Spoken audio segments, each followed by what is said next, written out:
Hoy en la conferencia mañanera del presidente Andrés Manuel López Obrador se deslinda el gobierno de México de lo que acaba de hacer el Poder Judicial, y es que liberan al hermano del Mencho, y hay que resaltar que Rosa Isela Rodríguez, secretaria de Seguridad, incluso plantea que fue multado el Estado mexicano porque un juez estaba buscando que en cuestión de 3 horas dejaran en libertad al hermano del Mencho. Pero lo que ha buscado el gobierno del presidente López Obrador es que se haga justicia, y pues en este caso, un juez determinó a través de un video manipulado que se violentó el debido proceso, dejan en libertad al hermano del Mencho, pero aquí hay un asunto esencial muy importante porque el gobierno del presidente López Obrador le exigió a la Suprema Corte de Justicia que emitiera una opinión sobre la actuación de este juez, y como era de esperarse, la Suprema Corte avaló esta decisión. Entonces el presidente López Obrador le responde a los Estados Unidos y les dice: si está en libertad este delincuente, pues no es nuestra responsabilidad sino del Poder Judicial. Pero vamos a ver lo que pasó en la conferencia mañanera del día de hoy, porque también el presidente López Obrador le mandó un mensaje a Pepe Mujica, este gran expresidente uruguayo, un hombre austero que pregona los mismos valores que el presidente López Obrador. Vamos a ver todo esto. Como es público, el pasado 21 de abril, gracias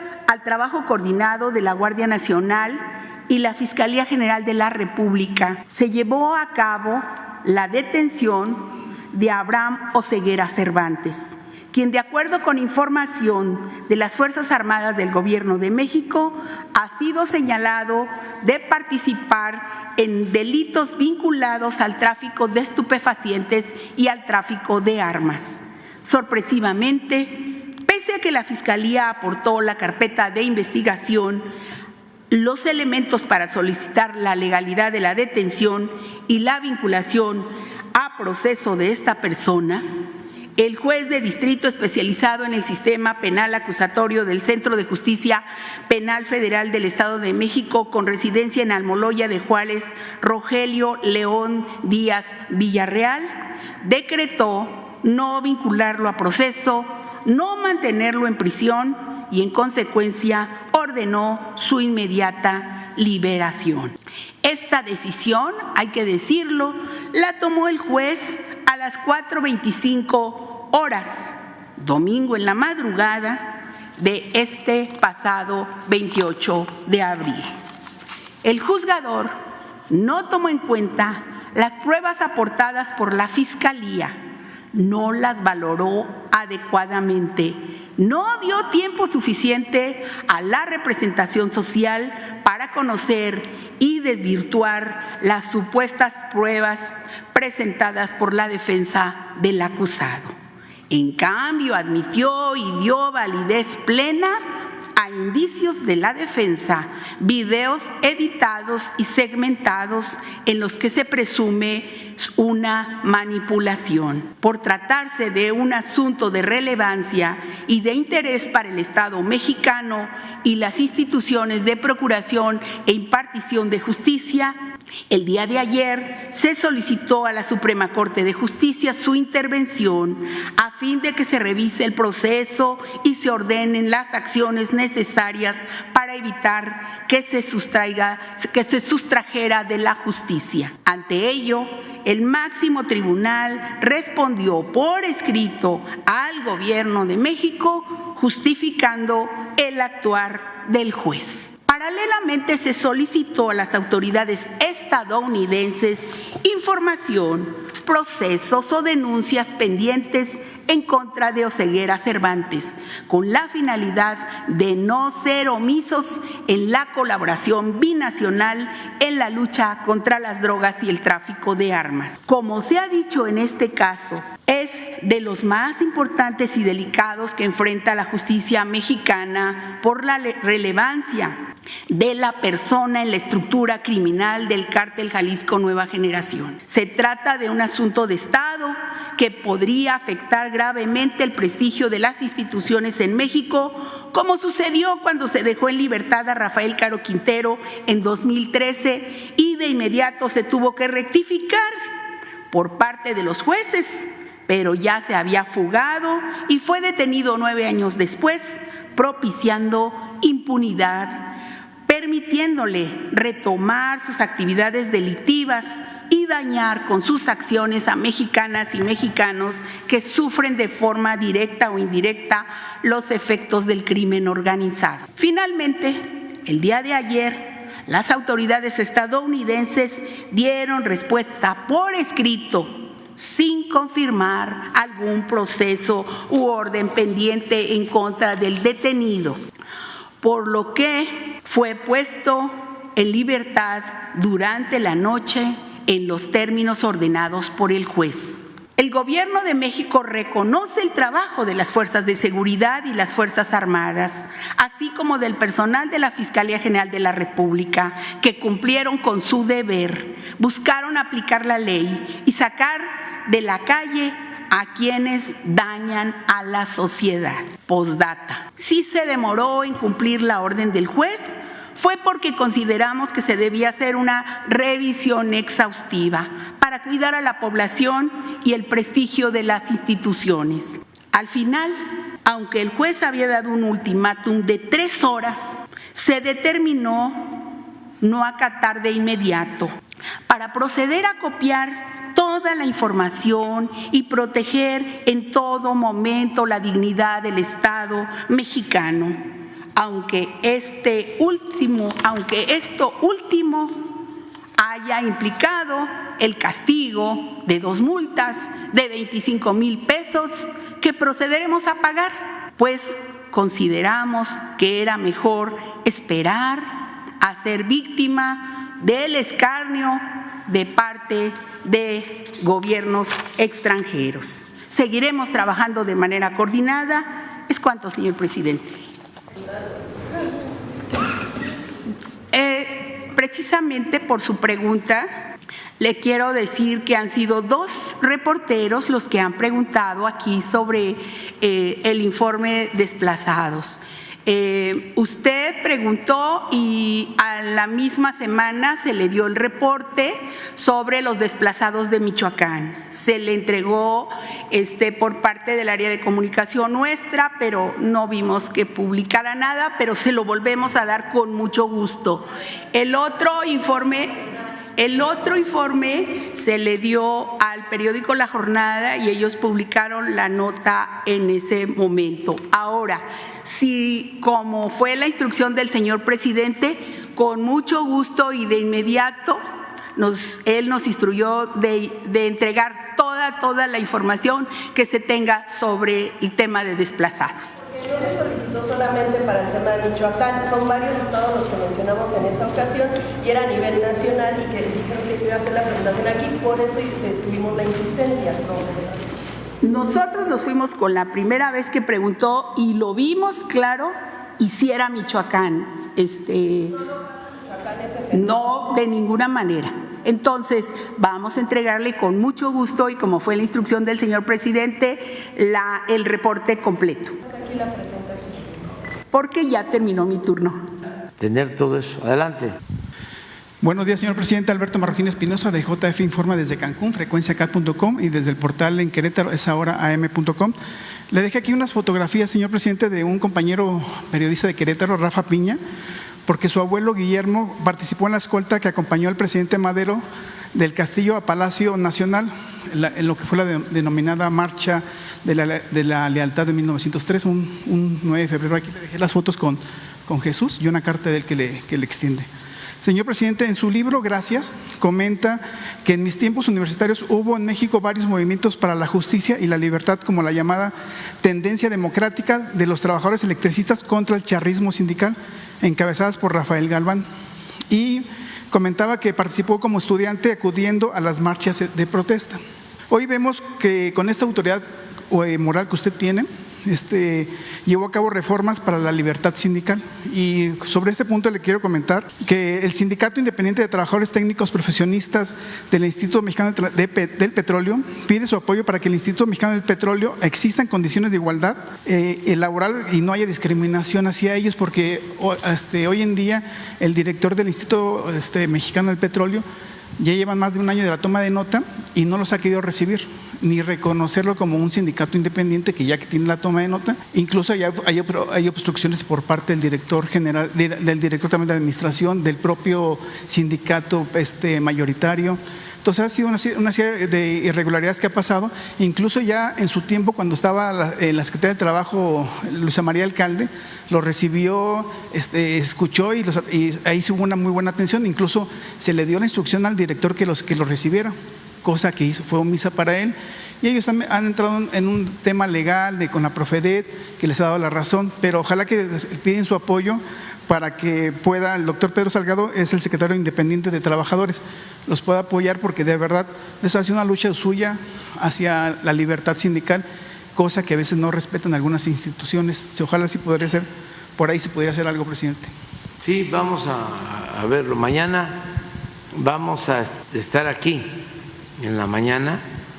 Y nos van a acompañar la secretaria de Gobernación, el secretario del Trabajo, vienen otros servidores públicos y vamos a tener una reunión también con dirigentes sindicales mañana, que es Día del Trabajo, mañana 1 de mayo. Vamos a llevar a cabo un acto para recordar a los mártires de Chicago y recordar a los precursores del movimiento obrero en México, a los dirigentes, trabajadores de las huelgas de Cananea, de Río Blanco, a todos los trabajadores. Y vamos a informar sobre lo que se ha realizado, se ha llevado a cabo en beneficio de los trabajadores. Y adelanto también que mañana voy a firmar el acuerdo para que entre en vigor el Fondo de Pensiones para el Bienestar. Entonces, mañana vamos a hablar y me comprometo a pedirle al director del Instituto Mexicano del Petróleo que reciba a estos compañeros y también pedirle al secretario del Trabajo, a Marat, que esté pendiente. ¿Me vas a ayudar, Jesús? Ya le dejé, también hay documentos de algunas denuncias que ya había hecho yo hace como 3 años al respecto de algunas cuestiones ahí en el instituto, pero ahí le dejo ya todos los documentos ahí con Jesús. En una segunda pregunta, señor presidente, ayer que comentaba son asuntos que el pueblo no puede comprender, el pueblo está muy consciente y no se deja manipular, ayer nos comentaba, y en su libro número 19, Gracias, y cito lo que comentaba usted, de la preparatoria recuerdo mucho la lectura de Breve Historia de la Revolución Mexicana de don Jesús Silva Herzog, 2 tomos publicados por el Fondo de Cultura Económica, y dice que con esos libros empecé a descubrir el país, a pensar en la participación política. Un buen dirigente no puede formarse si no conoce la historia, que es la maestra de la vida. La historia es forjadora, fundamental. Le pregunto, señor presidente, para los jóvenes del día de hoy, que hoy veo y observo a los jóvenes muy participativos en la política, ¿qué les recomendaría usted a los jóvenes en ellos que se están iniciando, y yo los observo mucho en Querétaro y en Cancún, que tienen ese gran entusiasmo por participar? ¿Qué les recomendaría a ellos en este inicio en la política? Bueno, primero que busquen una bibliografía básica que incluya obras de escritores de nuestro país y también de escritores de las distintas partes del mundo, obras que son clásicas, que tienen que ver con la política, que tienen que ver con la sociología, con la historia, pero también con la literatura, y que conozcan más sobre la historia política del mundo y que sin dejar de considerar la historia mundial, lo universal, que tengan presente, que tengan en cuenta que la historia de México es muy fecunda, porque durante algún tiempo en las ciencias sociales se pensó que el conocimiento sobre política tenía que venir de los teóricos famosos del mundo. Y sí, es necesario conocerlos, pero son muy importantes las enseñanzas de nuestros héroes, los que nos enseñaron a luchar por la libertad en México, los que nos enseñaron a luchar por la justicia, por la democracia, por la defensa de la soberanía. Es que es extraordinario, fascinante conocer la historia de Hidalgo, la historia de Morelos, el texto, Los sentimientos de la nación de Morelos, es un documento fundacional, vigente. Imagínense que le dicta a Morelos Andrés Quintana Roo: usted que es abogado, usted que es un hombre de letras, ponga ahí, pero escríbalo bien, como usted sabe hacerlo, porque yo no podría decirlo como usted.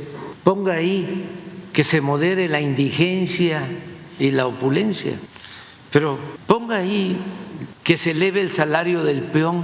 Miren cuántas palabras, y no sabía decir. Que se eleve el salario del peón, que se eduque al hijo del campesino y del barretero igual que al hijo del más rico hacendado, que haya tribunales que protejan al débil de los abusos que comete el fuerte. Bueno, en ese documento Morelos plantea que desaparezca la tortura. Luego Juárez, su vida, su obra, excepcional, único en el mundo. Lo que hicieron los liberales en ese entonces, esa reforma, no se llevó a cabo en ninguna parte. Esa es nuestra historia. Y luego, ¿dónde un Pancho Villa? ¿Dónde un Emiliano Zapata? ¿Dónde un Flores Magón, Ricardo y Enrique? Luego, ¿dónde un Madero? No hay un Madero. Está difícil. Imagínense un hacendado humanista que decide enfrentar a un dictador como Porfirio Díaz, pero además que tiene el carácter para llamar al pueblo a tomar las armas en contra de la dictadura. No es cualquier persona. Luego, ¿dónde un estadista como Lázaro Cárdenas? El presidente, sin duda, que le tenía más amor al pueblo, de manera sincera. Así como no hay nadie más demócrata que Madero, no hay nadie más amoroso con el pueblo que Lázaro Cárdenas. Como también no hay nadie más patriota que Benito Juárez, el mejor presidente de México. Entonces, ¿qué le plantean a los jóvenes? Sí, está bien, ¿no? Incluso hay que leer El Quijote, es una gran obra, y otras, y mucha literatura, y historia de las ideas políticas en el mundo, pero México, la historia de México, porque ahí está lo que se tiene que hacer en justicia social, en defensa de las libertades. Imagínense la enseñanza que nos dejaron nuestros antepasados para defender nuestra soberanía. Sí, ¿cuánto nos costó mantener la integridad de nuestro territorio? ¿Cuántas invasiones? ¿Cuántas luchas? Llegan los tecnócratas y sus achichincles pseudointelectuales a decir de que eso de la soberanía era un concepto anacrónico y que además, ¿para qué la historia? No, eso es importantísimo. Por eso dedicamos en este libro un capítulo a lo que llamamos el humanismo mexicano, que tiene 2 pies, que no está cojo, tiene 2 pies, 2 cimientos. Uno, que eso es otra cosa excepcional, extraordinaria que tenemos los mexicanos, nuestra herencia cultural. Somos herederos de grandes civilizaciones que nos han aportado muchísimo. Por eso es la vocación por el trabajo del mexicano. Eso viene de lejos. Por eso no pudieron con su modelo corruptor, porque el pueblo de México es un pueblo honesto. La mayor riqueza de México es la honestidad de su pueblo. Y eso, con todo respeto, no llegó de Occidente. Eso tiene orígenes en nuestro país, en el México prehispánico. La solidaridad, la fraternidad, la ayuda mutua. Por eso resistimos ante calamidades. Nuestras culturas nos han salvado. Desde hace algún tiempo empezaron a molestar con que había que modernizarse, civilizarse. Sí, modernidad, pero forjada desde abajo, con la grandeza cultural de México y modernidad para todos. Entonces, para los jóvenes, eso y lo otro, el que actúen con libertad, y para eso es importante no tenerle mucho apego ni al poder ni al dinero. El que es ambicioso, pues que se dedique a otra cosa. O sea, el que quiera hacer dinero, que se dedique a otra cosa. Por cierto, lo dice muy bien y lo vamos a a recordar. Pepe Mújica, que le quiero mandar así un gran abrazo, porque veo a conocer que está enfermo. Va a salir bien, porque es un hombre fuerte, un viejo sabio, íntegro, honesto, un ejemplo. Y él tiene, no sé si hasta lo podemos encontrar, tiene una frase muy parecida a la del Papa Francisco que pusimos hace unos días, de que el que quiera hacer dinero, que nos ayude a todos, que ayude a la sociedad haciéndose a un lado y no se dedique al servicio público, que no se dedique a la política. O sea, que tiene el derecho y es legítimo que ambicione poseer, acumular bienes materiales, pero que no se meta a la política, al servicio público, porque esto es un apostolado, esto es para servir, no para servirse. Y sí necesitamos una sociedad mejor. Y en el caso de México, lo que más nos dañó históricamente fue la corrupción. Nada dañó más a México que la deshonestidad de los gobernantes. Eso fue lo que dio al traste con todo. Esa es la causa principal de la desigualdad económica, de la desigualdad social y de otros males, la corrupción. Entonces, sí, moralizar la vida pública, purificar la vida pública es clave, es fundamental. Entonces, que nos ayuden los que les gusta el dinero, lo material, que se apliquen en eso, pero que no se vinculen en el servicio público o que no manchen el noble oficio de la política. A ver si tienes la frase de Pepe. La frase. Oye, ¿y el video también?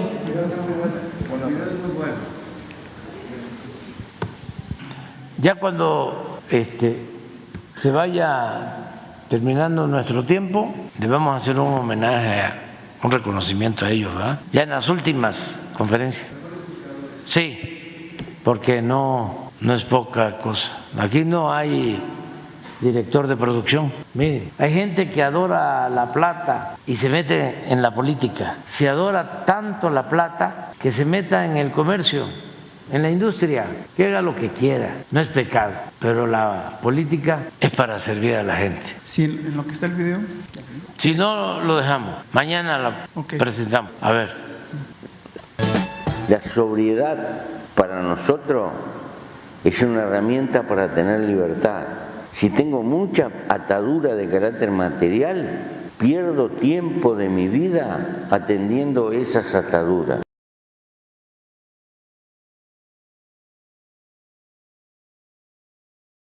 A los empresarios cuando venían a hablar, les hablaba y siempre les dije, si yo me entero que a ustedes le piden alguna coima y ustedes no me avisan, vamos a quedar en pésima relación. Con esa declaración las condiciones no eran muy buenas para que me ofrecieran nada.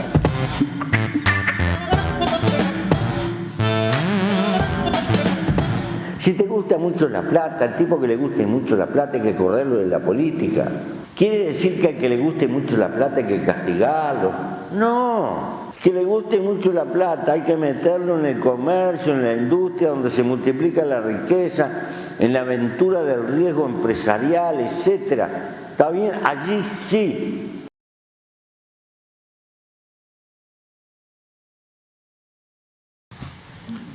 Ok. Por cierto, señor presidente, el secretario de la Función Pública, ya sé que es su amigo, pero de verdad ha faltado, no ha atendido su instrucción en varias ocasiones que yo le he hecho denuncias públicas aquí. Y de hecho, ante una denuncia pública, pues debe haber una acción por parte de la Función Pública y él no ha atendido. Hasta ahora, después de varias denuncias, ya hace una respuesta por parte de la SCT por un tema, pero son varios que se han hecho. Si él nos pudiera explicar por qué en su momento no ha atendido las denuncias o investigado lo que aquí se ha denunciado, y hasta el final ya argumenta por parte de la Secretaría de la SCT que bueno, que es que ya es un caso ya juzgado, que ya está en los tribunales. Obviamente está en los tribunales después de 3 años o 4 años a veces de un caso, ¿no? Pero incluso ante una instrucción de usted, una orden ejecutiva que también fue omiso, pues ya son como faltas reiteradas de un funcionario hacia una instrucción del presidente. Y él no ha dado otro tipo de respuesta. Ya no voy a citar las denuncias que he hecho, pero obviamente aquí están todas, y él lo sabe, el secretario, la SCT también lo sabe. Y ojalá él nos pudiera explicar el por qué esa forma de proceder y dar esta explicación o esta última instrucción, o diciendo que ya, o sea, que él no tiene nada que ver en esto, cuando reiteradamente ha faltado a su función. Sí, vamos a hablar con él sobre sus temas. Y bueno, hasta aquí la noticia. ¿Ustedes qué opinan? Déjenme sus comentarios y abramos el debate. Y ya saben, si les gustó el video, déjenme su like y compartan con todos sus amigos para que también estén bien informados acerca de lo que está pasando en nuestro país. Nos vemos en un próximo video. Hasta luego.